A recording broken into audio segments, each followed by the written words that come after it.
Manchester test மேட்ச்சில் டே 2 என்ன இல்லைன்னு சொல்லுங்கள் இன்றைக்கி நாளில் எல்லாமே கிடச்சிச்சு. பட் ஒன்று மட்டும் மிஸ் ஆச்சுல. ஒரு பேட்டர்கிட்ட இருந்து 100 பெந்தகெட் ஒரு 100 அவர் மிஸ் பண்ணார், 90s அவுட் ஆனார். பட் ஒரு டெபியூட்டட் ஒரு பிரேக் த்ரூ ஒரு விக்கெட் எடுக்கிறது. இன்னொரு பக்கம் ஒரு ஃபார்முலராக பென் ஸ்டோக்ஸ் அவர் ஒரு 5 எடுக்கிறது. இன்னொரு பக்கம் ரிஷப் பண்ணிட்டு அடிபட்டு அதுக்கப்புறம் அவர் பேட்டிங் பண்ண வந்த ஒரு எமோஷ்னல் தருணம், ஒரு வீர தருணம் அப்படின்னு சொல்லலாம், அதெல்லாம் நடந்துச்சு. சரி, ஓகே, இதெல்லாம் ஒரு பக்கம். பட் இன்றைய நாளை இங்கிலாந்து கைப்பற்றினாங்களா, இந்தியா கைப்பற்றினாங்களா, இல்லைனா ஷேர் ஆச்சா? அப்புறம் இந்த டெஸ்ட் மேட்ச்சு ஏதோ இங்கிலாந்து பக்கம் சாயிற மாதிரியே இருக்குதே அப்படிங்கிற மாதிரி உங்களுக்கு இருக்குதா? எஸ். பட் ஆனால் டே 3 இந்தியா டெஸ்ட் மேட்சை, அதுவும் இந்த டெஸ்ட்டை ஜெயிக்கணும் அப்படின்னா 3ஆவது நாளில் இந்தியா என்னென்னலாம் பண்ணணும், இங்கிலாந்து என்னென்னலாம் பண்ணுவாங்க அப்படிங்கிற விஷயங்களை இந்த வீடியோவில் நம்ம டிஸ்கஸ் பண்ண போகிறோம். மறக்காமல் சப்ஸ்கிரைப் பண்ணிடுங்க. அண்ட் நீங்கள் சப்ஸ்கிரைப் பண்ணிட்டு பார்க்குறீங்கன்னா உங்களுக்கு கிரிக்கெட் ஃப்ரெண்ட்ஸை சப்ஸ்கிரைப் பண்ணிவிட்டு அவங்களையும் பார்க்க சொல்லுங்கள் அண்ட் அவங்களையும் ஷேர் பண்ண சொல்லுங்கள். வீடியோக்குள்ளே போகலாம். ஜெயலலிதா லேடிஸ் அண்ட் ஜென்டில்மேன், இந்த இந்தியா டூர் ஆஃப் இங்கிலாந்து 2025 டயங்கிராமில் மான்செஸ்டரில் நடந்துக்கிட்டு இருக்கக்கூடிய England versus India 4th test மேட்சோட டே 2வோட analysis and review and day 3யோட ப்ரீ அனாலிசிஸ் பார்க்க வந்துருக்கிறீங்க இந்த ஸ்பெஷல் கிரிக் ஆனந்தா ஷோவில். இன்றைக்கி இந்தியா பேட் பண்ணும்பொழுது சுத்தமாக பேட்டிங்கு சப்போர்ட்டே இல்லாத நல்லா சீமும் ஸ்விங்கும் ஆகக்கூடிய ஒரு பிச்சாகவும் ப்ளஸ் நல்லா க்ளவுடியாக ஜில்லுன்னு இருந்துச்சு. இந்த பக்கம் இங்கிலாந்து பேட் பண்ணும்பொழுது நல்லா வெயில் அடிச்சுது, விக்கெட் நல்லா ஃப்ளாட்டாக இருந்தது, பேட்டிங்க்கு சாதகமாக இருந்தது. இருங்களேன், ஒரு ஸ்டாட்ஸ் ஒன்று சொல்கிறேன். ஃபஸ்ட்டு செஷனில் வந்து பார்த்திங்க அப்படின்னா ஓவருக்கு வெறும் 2 ரன் தான் போயிடுச்சு. அந்த செஷன் முழுக்க இந்தியன் பேட்டர்ஸ் தான் பேட் பண்ணாங்க. 2வது செஷனில் வந்து ஒரு 13 ஓவர்ஸ், அதாவது 23 ஓவர்ஸ் வந்து பேட் பண்ணப்பட்டிருக்குது. அதில் வந்து ஒரு 10 ஓவர்ஸ் வந்து இந்தியாவும் மீதி 13 ஓவர்ஸ் இங்கிலாண்டும் பேட் பண்ணாங்க. அதில் வந்து பார்த்திங்க அப்படின்னா அந்த செஷனில் ஓவருக்கு 4 ரன் போய்கிட்டு இருந்தது. 3ஆவது செஷன் மொத்தம் 32 ஓவர்ஸ் பவுல் பண்ணப்பட்டிருக்கு. ஓவருக்கு 4 ரன்னு 148 ரன்னு வந்து அந்த செஷனில் அடிக்கப்பட்டிருக்குது. ஸோ இந்த 2வது செஷன் 3ஆவது செஷன் இங்கிலாந்து பேட் பண்ணும்பொழுது உங்களுக்கே தெரியும், ஓவருக்கு 4 அப்படிங்கிற ரன் ரேட்னா, காலையில் ஓவருக்கு 2ங்கிற ரன் ரேட்னா ஒன்றும் இந்தியா ஒன்றும் ஆர்த்தடாக்ஸ் அப்படியே ஒரு மாதிரி டெக்ஸ்ட் புக் கிரிக்கெட்டு மாதிரி கிராமட்டிக்கல் கிரிக்கெட் அவனும் ஆடலை. ஆடலை அப்படின்னா அவங்க எப்பா இதான்ப்பா எங்கள் அப்ரோச் அப்படின்லாம் போல. விக்கெட் அப்படி இருந்தது. காலையில் ஜோஃப்ரா ஆர்ச்சரும் ஓக்ஸ் கையில் அந்த நியூ பால் கொடுத்ததுக்கப்புறம் வந்து பார்த்தீங்க அப்படின்னா லெஃப்ட் ஹேண்டருக்கு ரவுண்ட் விக்கெட்லையும் ஓவர் விக்கெட்லையும் ஏன்னா ஷர்துல் தாக்கூரும் இந்த பக்கம் ஜடேஜாவும் வரும்பொழுது குறிப்பாக லெஃப்ட் ஹேண்டரான ஜடேஜாவுக்கு ரைட் ஹேண்டருக்கு வந்து பார்த்தீங்க அப்படின்னா ஒரு மாதிரி செஸ்ட் அவுட் சைட் ஆஃப் ஸ்டெம்பில் வந்து ஒரு அவுட் ஸ்விங்கை போட்டு திருப்பி உள்ள ஒரு இன் ஸ்விங்கு அதெல்லாம் எடுத்துகிட்டு வரலாம். ஓகேங்களா, அந்த லைனில் அந்த பாடி லைனில் எடுத்துடலாம். பட் ஜடேஜாவுக்கு வந்து பார்த்தீங்க அப்படின்னா ஜோஃப்ரா ஆர்ச்சரும் ஓக்ஸும் ஒரு மாதிரி அக்யூரேட்டாக வந்து பார்த்தீங்க அப்படின்னா ஒரு மாதிரி ஆங்கிளை கிரியேட் பண்ணி வெளில எடுத்துகிட்டு வந்துக்கிட்டே இருந்தாங்க. ஓவர் த விக்கெட்டில் ஒரு 10 ஓவர் ஸ்பெல் டயர்டே ஆகாம போட்டாங்க. கிளைமேட் நல்லா இருக்குங்கிறதுனால ஆர்ச்சரும் ஓக்ஸும் ஒரு மாதிரி டெட்லியாக இருந்தாங்க. பட் சில பாலில் வந்து பார்த்தீங்கன்னா கச்சாமச்சான்னு ஜோஃப்ரா ஆர்ச்சர் வந்து பார்த்திங்க அப்படின்னா ஒரு ஃபஸ்ட் ஸ்லிப்புக்கு பாலை விடுறது, அதுக்கப்புறம் வந்து பார்த்திங்கன்னா லெக் சைடில் ஒரு பெரிய ஒரு வைடு பைஸு 4 அப்படின்னு வந்து பார்த்திங்கன்னா ஆர்ச்சர் ஒரு மாதிரி கண்ட்ரோல் இருந்தது, அக்யூரசி இருந்துச்சு. ஆனால் அப்பப்போ கச்சாமச்சான் பவுல் பண்ணிட்டு இருந்தார். சரி, இவங்களோட 10 ஓவர் ஸ்பெல் முடிஞ்சதுக்கப்புறம் இவங்களோட 10 ஓவர் ஸ்பெல்லில் வந்து விக்கெட் விழுது. இதுக்கப்புறம் ஸ்டோக்ஸ் வந்தால் எப்படியும் ஒரு விக்கெட் 2 விக்கெட் விழணும், வந்தார். அதே போல் வந்து பார்த்திங்க அப்படின்னா விக்கெட் எடுத்தார், பிரேக் த்ரூ கொடுத்தாரு. இந்தியாவை பொறுத்த வரைக்கும் ஃபஸ்ட்டு செஷன் எப்படி இருந்துச்சு அப்படின்னா இங்கே பாருங்க ரொம்ப ஒரு மாதிரி டெட்லியாக பவுல் பண்ணிக்கிட்டு இருக்கிறாங்க. விக்கெட்டை காப்பாற்றிட்டு அடுத்த செஷனில் ஏதாவது ஒரு லூஸ்னஸ், அது இப்போ கேர்ஸ் போடும் போதோ இல்லைன்னா ஸ்டோக்ஸ் இல்லை வாய்ப்பில்லை ரூட்டோ டாசனோ வந்து போடும்பொழுது அவங்களை வெறுக்கலாம் அப்படிங்கிறதா பிளானாக நானாக தான் வச்சுக்கோங்கன்னு சொல்லுவேன். முடிஞ்ச அளவுக்கு விக்கெட்டை காப்பாற்றிங்கிற வார்த்தை நான் ஆல்ரெடி பயன்படுத்தியிருப்பேன். ஏன்னா அப்படி பவுல் பண்ணாங்க ஃபஸ்ட்டு செஷனில், கச்சாமுச்சான்னு போய்கிட்டு இருந்தது. ஆனால் இந்தியன்ஸ் வந்து பார்த்திங்கன்னா 2 விக்கெட்டை மட்டும் கொடுத்தாங்க. இல்லைனா ஃபஸ்ட்டு செஷன்லேயே இந்தியா ஆல் அவுட் ஆகியிருந்திருப்பாங்க. Credits goes to Jadeja, Shardul Thakur, Washington Sundar. So அதுக்கப்புறம் லஞ்சுக்கு அப்புறம் வந்து பார்த்திங்க அப்படின்னா இங்கே தான் வந்து ஒரு மாதிரி இன்றைய நாளோட ஒரு ஹைலைட்டடான ஒரு மொமெண்ட். நேற்றுக்கு ரிஷப் பண்ட் வந்து இந்த ரிவர்ஸ் ஸ்வீப் ஆடும்போது பால் நேராக டோவில் வந்து அதாவது காலில் அடித்து ரத்தம்லாம் பீறிட்டு வந்து கால் வீங்கி அவர் இன்னைக்குன்னு மட்டும் இல்லை டெஸ்ட் மேட்சில் பேட்டிங் பண்ண வரத்துக்கு வாய்ப்பு இல்லை, வரமாட்டார், ரூல் அவுட்டு, ஜுரூல் தான் விக்கெட் கீப்பிங் பண்ணுவார் அப்படிங்கிற மாதிரி கொஞ்சம் இந்த சோர்சஸ் சொல்லுவாங்களே, நியூஸஸ் சொல்லுவாங்களே, இந்த வதந்தின்னு சொல்லுவாங்களே, அதெல்லாம் பரவிக்கிட்டே இருந்தது. அப்புறம் பிசிசிஐ வந்து பார்த்தீங்க அப்படின்னா இன்றைக்கி காலையில் அது மேட்ச் ஆரம்பிக்கும் போது ஒரு ட்வீட் ஒன்று போட்டாங்க. என்னன்னா துருவ் ஜுரல் விக்கெட் கீப்பிங் பண்ணுவார், டீமுக்கு தேவைப்பட்டா ரிஷப் பண்ட் பேட் பண்ண வருவார் டே 2ல் அப்படின்னு போட்டாங்க. இதுக்கடையில் வந்து பார்த்தீங்க அப்படின்னா இஷான் கிஷனை வந்து ரீப்ளேஸ் பண்ண போகிறாரு 5th டெஸ்ட் மேட்ச்சில் ரிஷப் பண்ட்டுக்கு பதிலாக. இஷான் கிஷன் காயப்பட்டு அடிபட்டு படுத்துக்கிறாராம், அவர் எப்படி வருவார். இன்னொரு நியூஸ் வந்துச்சு, தமிழ்நாட்டோட நாராயண் ஜெகதீஷன் வந்து ரிஷப் பண்ட்டை ரீப்ளேஸ் பண்ணுவார் அப்படிங்கிற மாதிரியும் ஒரு நியூஸ் பரவிட்டு இருக்கு. எந்த அளவுக்கு உண்மை அப்படின்னு தெரியவில்லை. இது வரைக்கும் பிசிசிஐலேருந்து எந்த விதமான தகவலும் வரல. ரிஷப் பண்ட் டீமுக்கு தேவைப்பட்டால் பேட் பண்ண வருவார் அப்படின்னு சொல்லும் பொழுது ஒரு மாதிரி சரி பார்ப்போம். ஏன்னா நேற்றுக்கு அவர் காலில் ரத்தம்லாம் வந்துச்சு, அவரால் நடக்க முடியல. 2 பேரோட உதவியோட தான் வந்து பார்த்தீங்கன்னா அவர் நகர்ந்து போனார். அதுக்கப்புறம் மினி ஆம்புலன்ஸை கிரவுண்டுக்குள்ளே வர வச்சு அங்கேருந்து வெளில ஏற்றிட்டு போனாங்க. சரி இன்றைக்கி வந்தாருன்னா சும்மா 1 பால் 2 பாலில் அவுட் ஆயிடுவார், ஏன்னா அவ்வளோ கஷ்டப்படுறாரு அப்படின்னு இருக்கும்போது அவர் இந்த ட்ரெஸ்ஸிங் ரூம்லேருந்து இறங்கி வரும்போது மான்செஸ்டர் ஸ்டேடியமில் இருக்கக்கூடிய எல்லா கிரிக்கெட் ஃபேன்ஸுங்களும் மான்செஸ்டர் கிரிக்கெட் ஸ்டேடியமே எழுந்து கைத்தட்டி ஆரவாரம் செஞ்சு அவரை வரவேற்றுச்சு. அவர் உள்ளே வரும்பொழுது ஒரு மாதிரி எனக்குலாம் சிலுக்குச்சு. என்னென்னா அவருக்கு நேற்றுக்கு அடிப்பட்டதை அந்த காலெல்லாம் பார்க்கும்போது இன்றைக்கி எப்பட்றா அந்த காலில் ஷூ போட்டுட்டு பேடெல்லாம் கட்டிக்கிட்டு இல்லை கின்னி காலெலாம் வச்சுட்டு எப்பட்றா வராரு அப்படிங்கிற மாதிரி இருந்துச்சு. உள்ளே வந்தவர் ஜோஃப்ரா ஆர்ச்சரோட பேக் ஆஃப்ல இந்த புலையர்னு ஒரு 6 ஒன்று அடித்தார். அதுக்கப்புறம் ஆர்ச்சரோட பால் அவுட் ஆனார். பட் ஆனால் அந்த அவுட் ஆகிற முன்னாடி பாலில் வந்து பார்த்தீங்க அப்படின்னா ஒரு மாதிரி குயிக்காக போட்ட பாலை வந்து வழக்கமாக ரிஷப் பண்ட் கால் சரியாக இருந்தால் எப்படி அடிப்பாரோ அதே போலவே அடித்தார். வாஷிங்டன் சுந்தருக்கு கொஞ்சம் ஒத்துழைச்சார். தாண்டி வந்து பார்த்தீங்கன்னா ஒரு 50யோட இன்றைக்கி அவுட் ஆனார். அதாவது இவங்களாம் ப்ரொஃபஷனல் கிரிக்கெட்டர்ஸ், இவங்க வந்து நாட்டுக்காக ஆடுறாங்கங்கிறது ஒரு பக்கம். இவங்க விளையாடுறதுக்கு வந்து பார்த்திங்க அப்படின்னா இவங்களுக்கு சம்பளம் இருக்குது, ஓகேங்களா. ஆனால் சம்பளத்தெல்லாம் தாண்டி நாட்டுக்காக ஆடுறோம், கிரிக்கெட்டுக்காக ஆடுறோம், தன்னோட கிரிக்கெட்டுக்காக ஆடுறோம், தன்னோட சுய லாபத்துக்காகவும் ஆடுறோங்கிறதுலாம் ஒரு பக்கம். பட் இதெல்லாம் தாண்டி ஒரு நம்மளை பார்க்க ஃபேன்ஸ் வந்து இருக்கிறாங்க. ஸோ அவங்களுக்காக விளையாடணுங்கிறது ஒரு பக்கம். அவங்க வந்து விளையாடணும், அவங்களுக்கு அடிபட்டிருக்கு, அந்த ஷூவெல்லாம் போட்டு பேடெல்லாம் கட்டி உள்ளே வந்து ஆடணுங்கிற அவசியம் இல்லை சார் அந்த டெஸ்ட் மேட்ச் ஆடலை, எனக்கு ரொம்ப கஷ்டமாக இருக்குது அப்படின்னு ஒரு ரிஷப் பண்ட் சொல்கிறதுக்கோ கிரிக்கெட்டர்ஸுக்கு சொல்கிறதுக்கோ வந்து ரொம்ப நேரம் ஆகிறது. ஆனால் அந்த அடிப்பட்ட காயத்தோட உள்ளே வந்து ஆடுறாங்களே ஜோஃப்ரா ஆர்ச்சரும் பென் ஸ்டோக்ஸும் வந்து பார்த்தீங்கன்னா அவரோட காலுக்கு குறி வச்சுக்கிட்டே இருந்தாங்க, பயத்தை காமிச்சிக்கிட்டே இருந்தாங்க. ஆனால் அதேமாரியும் ஆடுறல. அதான் அகைன் ரிப்பீட் பண்ணுறேன், இந்த மாதிரி காயத்தெல்லாம் வச்சுக்கிட்டு உள்ளே வர்றதுக்கே ஒரு தைரியம் வேணும். அங்கே வந்து ஒரு 50 அடிக்கிறது, அங்கே வந்து ஒரு 6 அடிக்கிறது, அங்கே வந்து விக்கெட்ஸ் எடுக்கிறதுலாம். ஸோ அதனால தாங்க கிரிக்கெட்டர்ஸ் ரொம்ப பிடிக்கும் எனக்கு. இந்த சம்பவத்தெல்லாம் பார்க்கும்போது எனக்கு ஒரு 2-3 சம்பவங்களை அங்கே ஞாபகப்படுத்தணும்னு ஆசைப்பட்றேன். 1984 வெஸ்ட் இண்டீஸோட தி கிரேட் ஃபாஸ்ட் பாலரான மெல்கம் மார்ஷலோட இடது கையில் அடிபட்டுடுச்சு. கையில் கட்டு போட்டுட்டு வந்து ஒத்த கையால் பேட் பண்ணார், எட்ஜி போட்டு பிடிங்கிட்டு 4 போச்சு. திரும்ப அந்த ஒத்த கையோடு வந்து பவுலிங் பண்ணி 7 விக்கெட் எடுத்து இங்கிலாந்தை காலி பண்ணி அந்த டெஸ்ட் மேட்சை வெஸ்ட் இண்டீஸ் ஜெயிக்கிறதுக்கு உதவியாக இருந்தார். அதுலேயும் அந்த ஒத்த கையை வச்சுட்டு பவுலிங் போட்டதுங்கிறது தானே, அந்த ஒத்த கையை வச்சுட்டு இந்த பேட்டிங் பண்ணுற ஒரு தைரியம் இருக்குல்ல, அதெல்லாம் அன்பிலீவபிள்ங்க. அதுக்கப்புறம் 2009 சிட்னி டெஸ்ட் மேட்ச்சில் சவுத் ஆஃப்ரிக்காவோட கேப்டன் கிரேம் ஸ்மித்துக்கு வந்து ஃபர்ஸ்ட் இன்னிங்ஸ்லேயே மில்சன் ஜான்சனோட பாலில் இயர்லியாகவே அவர் கையில் வந்து அடி வாங்கி ரிட்டையர்ட் ஹட் ஆயிடுவார். ஃபர்ஸ்ட் இன்னிங்ஸில் பேட் பண்ண மாட்டார். திரும்ப செகண்ட் இன்னிங்ஸில் வந்து பார்த்தீங்க அப்படின்னா டார்கெட் ஒரு 372 சம்திங் வச்சுருந்துருப்பாங்க. டீம் வந்து ஆல்மோஸ்ட் அப்போ பாதாளத்தில் இருந்துச்சு. ஃபர்ஸ்ட் இன்னிங்ஸில் ரிட்டையர்ட் ஹட்டு, செகண்ட் இன்னிங்ஸ் வரமாட்டார், ஸோ ஆஸ்திரேலியா வின்னு அப்படின்னு நினச்சிட்டு இருக்கும்போது ட்ரெஸ்ஸிங் ரூம்லேருந்து அப்படி இறங்கி உள்ளே வர சிட்னியில் இருக்கக்கூடிய கிரிக்கெட் ரசிகர்கள்லாம் அவர் கைத்தட்டி வரவேற்று உள்ளே வந்து அந்த அடிப்பட்ட அந்த கையோடவே கஷ்டப்பட்டு டிஃபென்ஸ்லாம் ஆடி கஷ்டப்பட்டு வந்து பார்த்திங்க அப்படின்னா ஆஸ்திரேலியாவோட விக்டரி உறுதியாயிடுச்சு. ஆனால் அதை தள்ளி போட்டார். இன்னொரு 12-11 பால் தான் இருக்குது.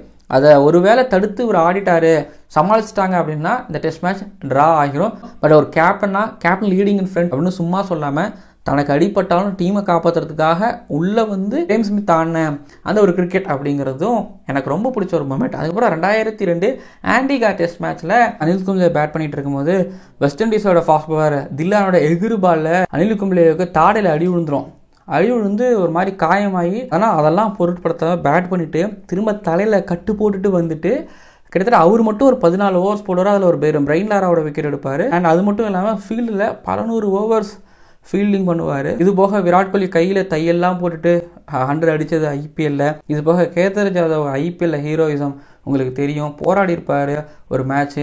வாட்ஸனோட காலில் ரத்தம் வந்திருக்கும், அதோடவே வந்து பார்த்திங்க அப்படின்னா அந்த ஐபிஎல் ஃபைனல் ஆடி கொடுத்துருப்பாரு. ரோஹித் சர்மா பங்களாதேஷுக்கு அகேன்ஸ்டாக கையில் அடிபட்டு கடைசியாக வந்து ஆடி ஒரு மாதிரி கஷ்டப்பட்டிருப்பாரு. மகேந்திர சிங் தோனிக்கு முதுகு வலி வந்துடும், ஆனால் அதையும் பொருட்படுத்தாமல் பேட் பண்ணுவார். தன்னோட கேன்சரையே மறைச்சு வேர்ல்டு கப் ஆடி இந்தியாவுக்காக வின் பண்ணி கொடுத்த யுவராஜ் சிங். ஸோ இப்படின்னு இவங்களோட கிரிக்கெட்லாம் பார்க்கும்போது அவங்க எந்த அளவுக்கு கிரிக்கெட் மேலே ரெஸ்பெக்ட் வச்சுருக்கிறாங்க, கிரிக்கெட் எந்த அளவுக்கு நேசிக்கிறாங்க. அது போக வந்து பார்த்திங்க அப்படின்னா நான் இதையும் ஒரு விஷயம் தான் நான் பார்ப்பேன். ஏன்னா ஃபேன்ஸ் மேலே அவங்க எந்த அளவுக்கு பாசம் வச்சுருக்கிறாங்க, ஏன்னா நம்ம மேலே நம்பிக்கை வச்சுருக்கிறாங்க. ஸோ அவங்களுக்கு நம்ம ஏதாவது பண்ணி கொடுக்கணும் அப்படின்னா நம்ம இப்படி தான் பண்ணணும், நம்ம உள்ளே வந்து ஆடணும் அப்படின்னு ரிஷப் பண்ட் உள்ளே வரும்போது நிறைய பேருக்கு தோணிருக்கும், ரிஷப் பண்ட் ஏன் உள்ளே வந்து இப்போ ஆடணும், டைரெக்டாக செகண்ட் இன்னிங்ஸ் ஆடி இருக்கலாமே. பட் ஒரு விஷயம் என்னென்னா ரிஷப் பண்ட் உள்ளே வந்து ஏதோ ஒரு 10 ரன் கிடைச்சா ஹாப்பி, டேன்றதுக்கு மூலமாக ஒரு 10 ரன் கிடைச்சா டீமுக்கு நல்லதானே அப்படிங்கிறது ஒரு பிளான். ஸோ ரிஷப் பண்ட் உள்ளே வந்து உயிரை துச்சமான ஆடினாருங்கிறதெல்லாம் தாண்டி உள்ளே வந்து 4-6 அடித்தாருங்கிறதெல்லாம் தாண்டி உள்ளே வந்தார்ல, அதுக்கே மிகப்பெரிய ஒரு சல்யூட் அந்த ரிஷப் பண்ட்டுக்கு.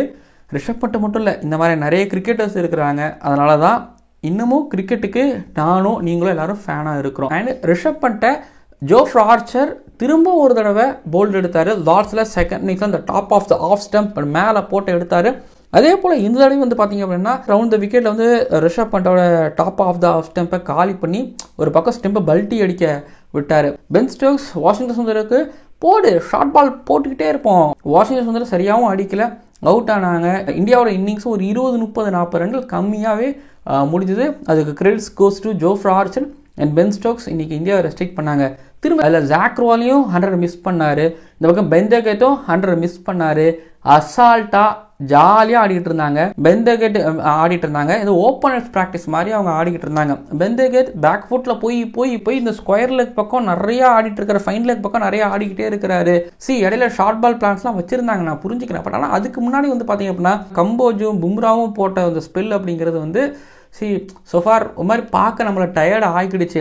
ஏன்னா அடிச்சுக்கிட்டே இருக்காங்க, எதுவும் நடக்கலை. பீட்டன் அப்படிங்கிறது ரொம்ப ரேராக இருந்தது. சிராஜுக்கு மட்டும் வந்து பார்த்தீங்கன்னா ஜாக் ரோலியோட பவுலிங்கில் வந்து சிராஜுக்கு மட்டும் இந்த ஜாக் ரோலி பேட் பண்ணும்பொழுது ஒரு மாதிரி ரிவ்யூ போனாங்க, அதுவும் வந்து மிஸ் ஆச்சு. மற்றபடி வந்து பார்த்தீங்கன்னா பீட்டன் அப்படிங்கிறது நடக்கலை. விக்கெட் கீப்பருக்கு பால் போடுறது ரொம்ப கம்மியாகவே இருந்துக்கிட்டு இருந்து இவங்களே அடித்து இந்தியன் ஃபீல்டர்களை ஓட விட்டு டயர்ட் ஆகிக்கிட்டே இருந்தாங்க. பட் ஜாக் ராலி இந்த டெஸ்ட் சீரீஸில் பெருசாக பண்ணலை, ஆனால் வந்து பெருசாக ஒரு மான்செஸ்டரில் ஒரு பெரிய ஒரு பார்ட்னர்ஷிப் ஒன்று 144 ரன் பார்ட்னர்ஷிப் நினைக்கிறேன், நாட் ராங். பட் ஆனால் ஒரு மாதிரி செம்ம ஒன்று குத்திட்டு போயிட்டார் ஜாக் ரோலி. பெந்தகட்டும் ஒரு மாதிரி கஷ்டமே கொடுக்கல. இவங்க இவங்கள தான் இப்படி தான் ட்ரீட் பண்ணி ஆகணும் அப்படிங்கிற மாதிரி ஆடினாங்க. பட் இந்தியன் டீமோட பவுலிங்கில் இருக்கக்கூடிய பிரச்சனை என்னவா பார்க்குறேன்னா, நான் முன்னாடி சொன்னால பெந்தகட் பேக் ஃபுட்லேயே ஆடிக்கிட்டு இருக்கிறாரு. ஸோ எங்கேயுமே அவர் வந்து முன்னாடி இழுக்கிற மாதிரி எதுவும் பண்ணவே இல்லை. இப்போ ஜடேஜாவுக்கு அகேன்ஸ்டாக பேட் பண்ணும்போது ரிவர்ஸ் ஸ்வீப் போயிட்டே இருந்தார்ல, அது அந்த இடத்துல ஜடேஜாவுக்கு இவருக்கும் ஒரு பேட்டில் கிரியேட் ஆகிருந்தது. கில்ல வந்து பார்த்தீங்கன்னா ஃபீல்டர்ஸ் கொஞ்சம் அடைச்சி நிப்பாட்டி வச்சார். இப்போ எந்தளவுக்கு எஃபெக்டிவாக இருந்தது எனக்கு தெரியல. ஆனால் பும்ராவோ கம்போஜோ சிராஜோ பவுலிங் பண்ணிட்டு இருக்கும்போது பெருசாக அங்கே எதுவுமே நடந்த மாதிரி எனக்கு தெரியவும் இல்லை. பவுலர்ஸுகளும் பெருசாக எஃபோர்ட் போட்ட மாதிரி தெரியல. ஜாலியாக ஒரு பக்கம் அடிச்சுக்கிட்டு இருந்தாங்க. ஓவருக்கு ஒரு 4 ரன் ரேட் 5 அப்படிங்கிற மாதிரி அசால்ட்டாக போய்கிட்டே இருந்தது. அப்புறம் நியூ பாலை வந்து பார்த்தீங்க அப்படின்னா சிராஜ்கிட்ட இருந்து கம்போஜிக்கிட்ட கொடுத்துருக்க வேணாம் எல்லாருமே கமெண்ட் பண்ணாங்க. பட் ஆனால் கம்போஜ் ஸ்விங் பண்ணி எடுத்துகிட்டு போவாரா அப்படிங்கிறது எனக்கு பெருசாக ஐடியா இல்லை. பால் நல்லா முட்டும் அப்படிங்கிறது மட்டும் தெரிஞ்சது. ஸோ அவர் நியூ கம்மருங்கிறதுனால வந்து பார்த்தீங்க அப்படின்னா கன்சிஸ்டண்டான லைன் லெங்க்த்தும் இல்லை, பேஸும் இல்லை. ஒரு மாதிரி 120, 125, 120 சம்திங் அந்த கிலோமீட்டர் பர் ஹவரில் மட்டும் அவர் போட்டுக்கிட்டே இருந்தார். ரொம்ப செட்டில் ஆக விட்டார். ஒரு பக்கம் பெந்தகட்டையும் ஜாக் ரோலி நல்லா செட்டில் ஆகிட்டாங்க. ஒரு பக்கம் வந்து பார்த்திங்க அப்படின்னா பும்ரா ஒன்று போட்டு விக்கெட் எடுப்பார், இல்லை பும்ரா டைட் பண்ணுவார், ஆப்போசிட்டில் இருக்கிறவங்க விக்கெட் எடுப்பாங்க, டைட் பண்ணுவாங்க. பட் ஆனால் இங்கே அது நடக்கவே இல்லை. கம்போஜில் கொடுத்து அந்த நியூ பாலை கொஞ்சம் வேஸ்ட் பண்ணிட்டாங்கன்னு எனக்கு தோணுது. பட் ஆனால் இதுக்கு முன்னாடி வந்து பார்த்தீங்கன்னா சிராஜ் அந்த நியூ பாலை வேஸ்ட் பண்ணுவார் சில நேரங்களில். ஆனால் அப்புறம் அவர் இப்போ ஒரு மாதிரி நல்லா போட வந்துட்டார். இப்போ பும்ரா ஒரு இடத்துல போட்டு இருக்கும்போது அங்கே கம்போஜ் நியூ பாலை வேஸ்ட் பண்ணிட்டாரோன்னு எனக்கு தோணுது. பட் ஜடேஜா வந்து பிரேக் த்ரூ கொடுக்குறாருன்னா நான் ஒன்று விஷயம் நான் யோசிச்ச மேட்ச் போயிட்டு இருக்கும்போது பெண்டகர் விளாண்டுருக்காரு, லெஃப்ட் ஹேண்டரு, ஜாக் ரோலியும் இருக்கிறாரு, வாஷிங்டன் சுந்தரை கொண்டு வரலாமேப்பா. லாஸ்ட்டில் டேர்ன் இல்லாத போது அவர் நல்லா டேர்ன் போட்டார். அப்புறம் ஃபுட் மார்க் அங்கே கிரியேட் ஆகிருக்கு, ரஃப் பேச்சஸ்லாம் இருக்குங்கும் போது கொடுத்துருக்கலாமே வாஷிங்டன் சுந்தர் இருக்குங்கிற மாதிரி எனக்கு தோணுச்சு. நீங்கள் வாஷிங்டன் சுந்தர் அவர் ட்ரை பண்ணவும் இல்லை, அது ஏன்னு எனக்கு புரியவும் இல்லை. அப்புறம் ஒரு மாதிரி டீக்கு அப்புறம் கொஞ்சம் ஒரு மாதிரி கம்பேக், டீசெண்டான கம்பேக். ஒரு பக்கம் பும்ரா ஒரு 3 மெய்டன்ஸ் ஒன்று போட்டார், இன்னொரு பக்கம் பவுலர்ஸ் ரன்னு கொடுத்துக்கிட்டு இருந்தாங்க. அது பாட்டுக்கு போய்கிட்டே இருந்துச்சு. ஸோ இன்றைக்கி நான் சொல்லுவேன் third session, second session England பக்கம் அப்படின்னா ஃபஸ்ட்டு செஷன் வந்து ஷேர்டான்னு கேட்டிங்கன்னா இல்லை, எனக்கு தெரிஞ்சு அது இங்கிலாண்டோட சைடாகவும் நான் பார்க்குறேன். பட் ஆனால் இந்தியாவோட பேட்டர்ஸ் வந்து கொஞ்சம் ஒரு மாதிரி நல்லா பண்ணாங்க. அப்போ அதை வந்து நான் ஷேர்டாக கொடுத்துக்கிறேன். ஏன்னா இந்தியா வின் பண்ண மாதிரி ஒரு ஷேர்டாக கொடுக்குறேன். இன்றைய நாளில் வந்து பார்த்திங்க அப்படின்னா இங்கிலாண்டோட டேவாக நான் பார்க்குறேன். இந்த கிட்டத்தட்ட ஒரு 6 செஷன் நடந்து முடிஞ்சிருக்கு. இந்த 6 செஷனில் வந்து பார்த்தீங்க அப்படின்னா இங்கிலாந்து 3 செஷன், இந்தியா 2 செஷன், அப்புறம் இன்னொரு செஷன் ஷேர்டாக நான் பார்க்குறேன். இதுதான் வந்து பார்த்தீங்க அப்படின்னா டே 2ஓட நிலைமை. பட் ஆனால் சொல்கிறேன், இங்கிலாந்துக்கு பேட்டிங் பண்ணும்போது என்னன்னு தெரிலங்க. பாலை இந்தியன்ஸ் செலக்ட் பண்ணுறதுல பிரச்சனையா அப்படிங்கிறது ஒரு பக்கம், பிச்சு பிரச்சனையா அதான் சொல்கிறேன்லங்க. பிச்சு பால் மேலே பழி போடாமல் எப்படி இந்தியன் பவுலர்ஸ் எக்ஸிக்யூட் பண்ணாங்க அப்படிங்கிறத பார்க்கணும். நிறைய தவறுகள் இருந்து அதன் விளைவாக தான் இன்றைக்கி வந்து பார்த்தீங்க அப்படின்னா ஈஸியாக இன்றைக்கி 200+ அடிச்சுட்டு அவங்க பாட்டுக்கு ஜம்முன்னு போனாங்க. அவுட்டான பால்லாம் ஒன்றும் அவ்வளோ சிறப்பான பால் கிடையாது. பட் கம்போஜ் கடைசியாக வந்து நல்லா போட்டுட்டு கிடந்தார். ஓகேங்களா, இது டே 2ஓட ரிவ்யூ பொறுத்த வரைக்கும். இப்போ டே 3ஓட ரிவ்யூக்குள்ள வந்துட்டோம் அப்படின்னா இன்னும் இங்கிலாந்து 130 ரன்கள் கிட்டத்தட்ட பின்னணியில் இருந்துகிட்டு இருக்கிறாங்க. 2 விக்கெட் தான் போயிருக்குது. இப்போ யோசிச்சு பாருங்க, மான்செஸ்டரில் நம்ம ஆல்ரெடி என்ன எப்படி பார்த்துருந்தோம், எல்லா நாளும் மழை பார்த்துருந்தோம். பட் ஆனால் டே 2ல் கொஞ்சம் லைட்டாக கண்ணாமூச்சி விளாண்டு அது பாட்டுக்கு போயிடுச்சு. அப்புறம் வெயில் அடிச்சிச்சு. இப்போ டே 3 எடுத்துக்கிட்டிங்கன்னா மழை எப்போ வரலாம் எனக்கு தெரியாது, ஃபிங்கர் கிராஸ். பட் ஆனால் அந்த 11-12 மணி வாக்கில் மழை வருங்கிற மாதிரி சொல்லியிருக்காங்க. அது முன்னாடி பின்னாடி வந்தாலும் வந்து பார்த்திங்க அப்படின்னா கொஞ்சம் அது மேபி ஏதாவது கேமில் ஒரு மாதிரி ஏதாவது மாற்றத்தை ஏற்படுத்துமோ, இல்லை மழை பெஞ்சதுனால தான் வந்து விக்கெட் ஒரு மாதிரி டேம்ப் ஆகி இங்கிலாந்துக்கு சாதகமாக இருந்துச்சோ. ஸோ இப்படி மனசில் நிறைய கேள்விகள் ஓடிக்கிட்டு இருக்குது. இப்போது போப்பு ரூட் ஆடிட்டு இருக்காங்க. ஏன்னா Harry Brooks, Stokes, Jamie Smith, ஓக்ஸ்னு சொல்லிட்டு ஒரு பின்னாடி ஒரு பெரிய பட்டாளமே இருக்குது. இங்கிலாந்துக்கு விக்கெட் இதே மாதிரி இருந்து இந்தியன் பவுலர்ஸ்கிட்ட பெருசாக பிளான் இல்லாமல் இல்லை ஒரே மாதிரியே வந்து போட்டாங்க அப்படின்னா இங்கிலாண்டை தடுக்கவே முடியாது. 450-500 அசால்ட்டாக அடிச்சுட்டு போவாங்க, இல்லை அதுக்கு மேலே அடிச்சுட்டு போவாங்க. குயிக்காக ஆடிக்கிட்டு இருக்கிறாங்க. இந்த மான்செஸ்டர் டெஸ்ட் மேட்சை முதல் செஷன்லேயே தெரிஞ்சிடும் என்ன நடக்க போகுது அப்படிங்கிறது ஓரளவு தெரிஞ்சிடும் அப்படின்னு நான் எக்ஸ்பெக்ட் பண்ணுறேன். இங்கிலாந்து இந்தியா மாதிரி செஷன்ஸ் எல்லாத்தையும் இந்தியா கைப்பற்றினாலும் முக்கியமான செஷனில் வந்து பார்த்தீங்கன்னா கோட்டை விடுற மாதிரி அப்படின்னு இல்லாமல் இங்கிலாந்து தெளிவாக ஆடி தெளிவாக இந்தியா கிட்ட பெரிய ஸ்கோர் வச்சு கொடுப்பாங்க அப்படிங்கிற மாதிரி தான் அங்கே யோசிக்கவும் செய்வாங்க.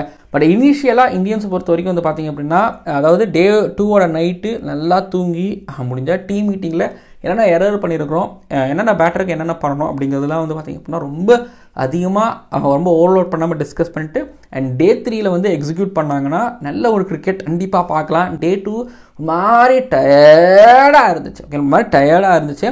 பார்ப்போம். நான் நாளைக்கு ஜடேஜா அண்ட் வாஷிங்டன் சுந்தர் 2 பேருமேயோட கைவண்ணம் எப்படி இருக்க போகுது அப்படிங்கிறத பார்க்க போகிறேன். அண்ட் இன்றைக்கி சாயங்காலம் கடைசியில் வந்து பார்த்தீங்கன்னா ஒரு கம்போஜ் போட்டது, சிராஜ் போட்டது, பும்ரா போட்டோட ஸ்பின் நல்லா இருந்துச்சு, கொஞ்சம் டிசிப்ளினாக இருந்துச்சு. அதே மாதிரி பவுல் பண்ணால் வேணா வந்து பார்த்தீங்க அப்படின்னா இங்கிலாந்து லீடு எடுக்கிறத தடுக்கலாம். பட் என்னை பொறுத்த வரைக்கும் இந்தியா என்னை பொறுத்த வரைக்கும் இங்கிலாந்து லீடு எடுப்பாங்களோ எனக்கு தோணுது. என்ன நடக்குதுன்னு பொறுத்திருந்து பார்க்கலாம். நான் சொல்லியிருக்கேன், மழை பிரச்சனை பெருசாக கிடையாது. இங்கிலாந்து கிட்ட வந்து பார்த்தீங்கன்னா இன்னும் கொஞ்சம் பேட்டிங் டீல் அப்படிங்கிறது இருக்குது, விக்கெட் கொஞ்சம் ஃப்ளாட்டாக இருக்குது, பாலும் சாஃப்டாகவே இருக்குங்கிறதுனால இங்கிலாந்தில் கண்டிப்பாக ஒரு பெரிய ஸ்கோர் அடிக்க முடியுங்கிறத தாண்டி லீடு எடுப்பாங்க அப்படின்னு நான் நினைக்கிறேன். நீங்கள் என்ன நினைக்கிறீங்க? கீழே வந்து கமெண்ட் பண்ணுங்கள். கம்போஜ் மேலே ஏகப்பட்ட எதிர்பார்ப்பு இருந்தது, பூர்த்தி செய்வாரா? ஜடேஜா அண்ட் சுந்தர் கையில் பால்கள் எவ்வளோக்கு போய் எவ்வளோ விக்கெட் எடுத்துக்க போகிறாங்க பார்ப்போம். And Bumrah and Siraj early morning எப்படி போகிறாங்கன்னு பொறுத்திருந்து பார்க்கலாம். பட் நல்ல ஒரு காம்படிட்டிவான கிரிக்கெட்டாக டே 3 இருக்கும் நான் நம்புகிறேன். நீங்கள் சொல்லுங்கள், ரிஷப் பண்ட் காயமானாலும் வந்து அந்த மொமெண்ட் எப்படி இருந்துச்சு, சிரித்து போச்சா அப்படிங்கிறத கீழே வந்து கமெண்ட் பண்ணுங்கள். அதுக்கப்புறம் டே 3ல் இங்கிலாந்து லீட் எடுப்பாங்களா எடுக்க மாட்டாங்களா, எவ்வளோ ரன் அடிப்பாங்க அப்படின்னு கீழே வந்து கமெண்ட் பண்ணுங்கள். பார்க்காம அடுத்த வீடியோக்குள்ள இந்த வீடியோ உங்களுக்கு பிடிக்கும் அப்படின்னு நான் நம்புகிறேன்.